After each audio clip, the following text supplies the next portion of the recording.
Hey gamers, it's G from the corner, and today we're going to be checking out Sonic Origins Plus. This is going to be a review covering the base game, Sonic Origins, as well as the recently released expansion, DLC, Definitive Edition, Origins Plus. I was never really, doing this whole thing back when Origins came out to review it, so I figured, hey, with the Plus DLC, that'd be a great chance to kind of amend that error, so to speak, and cover the collection as a whole. Now, Origins was a very odd collection. Sonic's a very controversial franchise for whatever reason, and this collection was no exception. It was announced randomly with no gameplay, then given a full trailer randomly with gameplay, but a bunch of weird digital deluxe pre-order shenanigans, and then people were getting mad about, oh, the remasters weren't accurate, they weren't well made, they weren't like the mobile phone Whitehead version, whatever. There was just a bunch of weird complaints. Regardless of that, it is a collection of Sonic games from the Genesis at the end of the day. It's Sonic 1, 2, 3 and Knuckles and CD, remade in the style of the mobile phone ports, or at least attempted to, as well as a DLC expansion that includes a bunch of extra content. When upgrading, for some reason I kept getting a notification about already owning part of the bundle. For whatever reason, they released the deluxe version of the game with like this extra content as well, and then made this DLC upgrade include that stuff with like no way of buying the DLC on its own. So it's like, I guess I wasted an extra like $6 last year. Oh well, I can't believe we're already getting into big complaints before I even get into the game, but let's just get into it, right? Is Sonic Origins worth it? Would I recommend the collection? Let's find out. So this is probably gonna sound a bit odd, a bit fake gamer, honestly, but this is actually the first time I fully played through all of the Genesis Sonic games, this collection. I've been spoiled by so many platformers over the years that I really can't sit here and say things like Sonic 2 and Knuckles are like the best platformers ever made or anything. But that doesn't mean I hate them. Here, let me just give some quick takes on each of the games. Sonic 1 has like 2 good levels. It's not really that fun of a game. I really liked CD for, I guess, the weirdness of it. I don't know, the like aesthetics and the music was really fun. 2 was a slight improvement over 1, but not as good as CD. And 3 and Knuckles was pretty damn good, but there were some, whatever zones that kind of kept it held back. Although, Knuckles is a cool character and these special stages were pretty interesting. Highly doubt my opinion would change if I play other versions of these games. Like, I doubt if I reviewed Sonic Classics Collection on DS, I'd be like, oh, actually 3 is the worst one, and I love 1. Right? The improvements on this collection are all great, of course, having them in widescreen, no lives to worry about, stuff like that. And the extra content is pretty great. Honestly, that's probably the highlight of this collection from a collection standpoint. You have challenge stages where they take chunks from the games and kind of make you play them in kind of edited forms. I really like, I don't know, this is always something people complain about and call filler in like the Mega Man collections nowadays, but I really like these. These are always fun whenever they're included. There's a gallery with a bunch of concept art and also just movies for whatever reason. If you want to watch clips from the Sonic Symphony that are just up on YouTube or watch the Mania Adventures shorts that are up on YouTube, it's nice to just have them in a game. There's also a mode where you can play all of the games in a row with these new animated cutscenes that kind of stitch them together. That's pretty fun.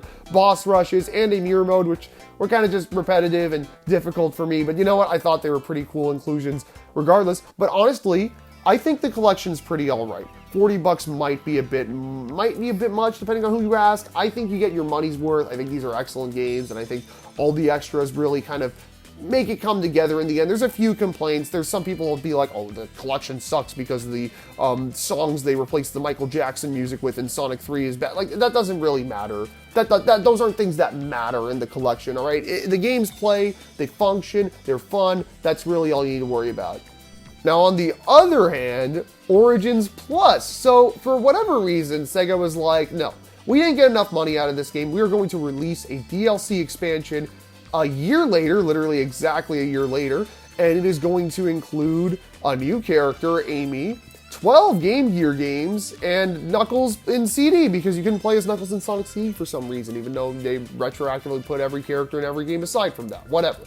Doesn't matter. But yeah, they wanted to charge more for some other stuff, so let's see what this other stuff is, and honestly, it's not really worth it at all. Amy is basically an easier Sonic. She has an insta-shield and a drop dash at the same time, which you don't get with Sonic. I mean, like, the insta-shield does last until you hit the ground, and the drop dash is slower, and you have a bigger hitbox, and it doesn't last as long. Like, she's not a very like, I know people always wanted, like, classic Amy playable in these games, and now she's playable in, like, Superstars as well, but, like, honestly, not a very interesting character. Kind of just like a whatever character. Like, she doesn't have much to call her own. You know, Tails can fly, Knuckles can glide and break solid rocks. Amy's just kind of there, right? It's not like she has a melee attack with the hammer, which granted wouldn't work super great, but I don't know. It's just kind of a whatever character that they put in because people wanted it, and there she's in. Hope you're happy. But then that leaves the other major portion of this expansion, the 12 Game Gear games. And guys, I am not reviewing 12 Game Gear games. I'm not even going to bother listing all of them. I genuinely don't even remember all of them. Most of them are not very fun. And on top of that, they all have pretty bad input delay from what I've noticed. I'm not sure if the input delay is from the emulator or just straight up the games are that poorly made and designed. Well, I'm looking at you, Sonic Blast. There's a big green and blue border on the sides, but also a black border, like a thick black border squaring around every game. It's so weird. Why did they do this? Why are these borders there? Why can't I turn them off? Why can't I make the game just fit the whole screen? Like, what? Like, am I gonna hear that much about the resolution? You already had to upscale everything by 100 times. Why not 200 times? Like, okay, whatever, sure. But, like, these games are not worth going back to for the most part. There's better Master System versions that don't have the camera issues that these versions do. So you might as well just go play those ones. The only thing of note here is that the games that had multiplayer where you would link 2 Game Gears together, you can now play that multiplayer on one system, which is like, okay, I guess that's cool. I mean, another version of Puyo Puyo, woo! Like, I need another version of that on Switch. These are really just kind of worthless. It feels like Sega just dumped them on here so they could add value to this game, but they're so out of place, right? You have all of these well-crafted remasters of classic Sonic games, and then you just have a bunch of shitty Game Gear ROMs dumped on here. It's ridiculous. Honestly, it's so jarring and stupid. Honestly, in the end, I would honestly recommend the game without the DLC. Just go onto your eShop, PlayStation Store, go pick it up without the DLC, because really it's so unneeded. $12 too? Like, you're spending $12. Okay, you get the original content, woohoo, I can see character models that are stolen on the island, and also I can listen to Knuckles Chaotix music in the sound test. Why wasn't that on here? You could have just dumped that on here. You could have dumped Sonic R on here. If you guys were just dumping ROMs like it was nothing, you might as well just put everything on here. You went and turned this from what was, yes, there were only 4 games, but they were 4 remastered, redone games into just another Sonic collection. You might as well have had all the games here. But yeah, I don't know, it's a very interesting situation, very interesting and dumb situation with this collection. I can't believe we are still talking about it a year later when there is another Sonic game that is trying to do some post-launch thing, and also Sonic Superstars coming later this year. But whatever, they wanted to squeeze a bit of money out of Origins, make a physical release a year later, because of course they did. I don't know, man.